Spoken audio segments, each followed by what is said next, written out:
सावन के महीने में भगवान शिव के अवतारों की कथा सुनने से पुण्य की प्राप्ति होती है तथा सभी मनोरथ पूर्ण होते हैं।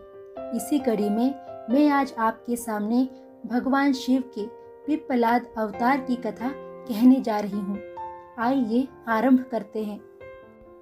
सभी देवताओं में शनि ऐसे देवता हैं जिनकी पूजा प्रत्येक व्यक्ति करता है। पूरे जीवन काल में कम से कम एक बार शनि की 7.5 का कुप्रभाव हर किसी को भुगतना ही पड़ता है। पौराणिक मान्यताओं के अनुसार सभी देवों में एकमात्र हनुमान ही थे जिन्होंने शनि को हराया था और इस कारण हनुमान जी की पूजा करने वाला हर मनुष्य शनि के प्रकोप से बच जाता है। परंतु एक ऐसे ऋषि हुए थे जिन्होंने न केवल शनिदेव को हराया था बल्कि अपनी मारक दृष्टि से शनि को अपाहिज भी बना दिया था। मानव जीवन में भगवान शिव के पिप्पलाद अवतार का बड़ा महत्व है। शनि पीड़ा का निवारण पिप्पलाद की कृपा से ही संभव हो सकता है। इनका नाम जपने वाले व्यक्ति से शनिदेव दूर ही रहना पसंद करते हैं। यह वही ऋषि है जिन्होंने शनिदेव की चाल को मंद कर दिया था। पिप्पलाद का शाब्दिक अर्थ होता है पीपल के पेड़ के पत्ते खाकर जीवित रहने वाला। पुराणों के अनुसार भगवान शंकर ने अपने परम भक्त दधीची मुनि के यहाँ पुत्र रूप में जन्म लिया था। महर्षि दधीची और उनकी पत्नी सुवर्चा दोनों ही भगवान शिव के परम भक्त थे। यही कारण था कि उनके यहाँ भगवान शिव ने पिप्पलाद के रूप में जन्म लिया। उनका जन्म पीपल के पेड़ के नीचे हुआ, इसलिए ब्रह्मा जी ने उनका नाम पिप्पलाद रखा।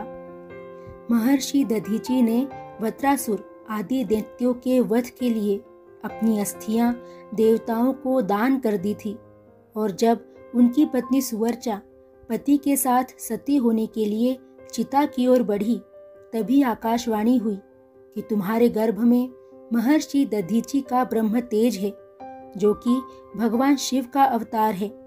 परंतु महर्षि दधीची के वियोग में सुवर्चा पिप्पलाद को जन्म देने के बाद सती हो गई। पिप्पलाद जब बड़े हुए तो जन्म से पूर्व ही पिता के चले जाने और जन्म होते ही माता के भी सती होने की बात जानकर बहुत दुखी हुए। अपने बचपन में ही अनाथ होकर कष्ट झेलने का कारण उन्होंने देवताओं से पूछा तो देवताओं ने उन्हें बताया कि शनि के प्रकोप के कारण ऐसा हुआ। यह सुनकर पिप्पलाद बड़े क्रोधित हुए। पिप्पलाद ने कहा कि शनि को इतना अहंकार है कि वह नवजात शिशुओं को भी नहीं छोड़ता है। उन्होंने शनि को नक्षत्र मंडल से गिरने का श्राप दे दिया। श्राप के प्रभाव से शनि उसी समय आकाश से गिरने लगे। पिप्पलाद ने क्रोधित होकर शनिदेव के ऊपर अपने ब्रह्म दंड का प्रहार किया और वह उनके पैर पर आकर लगा। ब्रह्मदंड के पैर पर लगने से शनिदेव लंगड़े हो गए। तब देवताओं ने पिप्पलाद मुनि से शनिदेव को क्षमा करने के लिए कहा। देवताओं की प्रार्थना पर पिप्पलाद ने शनि को इस बात पर क्षमा किया कि शनि जन्म से लेकर 16 वर्ष की आयु तक के शिव भक्तों को कष्ट नहीं देंगे। यदि ऐसा हुआ तो शनिदेव भस्म हो जाएंगे। यही वजह है कि बाल्यावस्था में शनि की 7.5 भी प्रभावी नहीं होती। तभी से पिप्पलाद मुनि का स्मरण करने मात्र से शनि की पीड़ा दूर हो जाती है। अगर आपको आज की यह कथा ज्ञानवर्धक लगी हो तो वीडियो को लाइक और शेयर जरूर कीजिए तथा इसी तरह की ज्ञानवर्धक और पौराणिक कथाओं की जानकारी के लिए चैनल को सब्सक्राइब कीजिए।